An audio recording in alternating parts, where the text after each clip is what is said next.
Now, if you've ever watched Who Do You Think You Are on television, where celebrities trace their ancestry, you might have noticed that they always start by talking to at least one member of their family.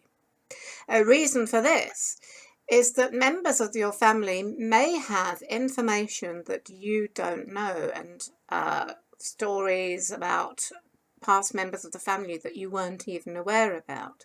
And you can save yourself a lot of time and effort by finding this information before you start internet searches. So, your first step in this journey is to think about who in your current family might have this kind of information. Now, this could be siblings or cousins, but very often it is the older generation who have this kind of information, and possibly old documents and photographs as well that will be very useful in your research. So, as well as basic facts about names and dates, you'll usually find that older relatives will also be full of stories and information about ancestors' characters. All this can certainly enrich your research and is all worth noting down. With today's technology, talking to your family is much easier.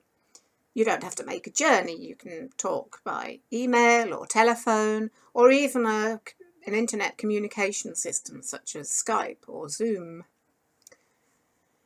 Now, a note about talking to older family members. Some people have memory problems when they get older, such as dementia, but very often, particularly in the early stages, this does not affect long-term memory. In fact, long-term memory can often come to the fore, and you'll find that older members will love to talk about stories from their youth and people and family members that they used to know.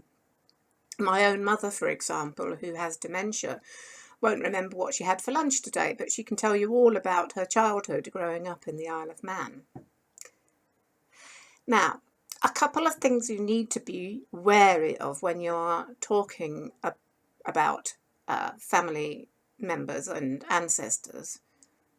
Firstly, stories and legends you are told, while very interesting, maybe even funny, need to be taken with a pinch of salt.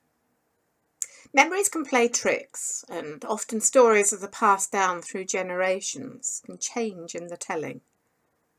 Note everything down, but sometimes you might not need to have a look later to try and validate the story.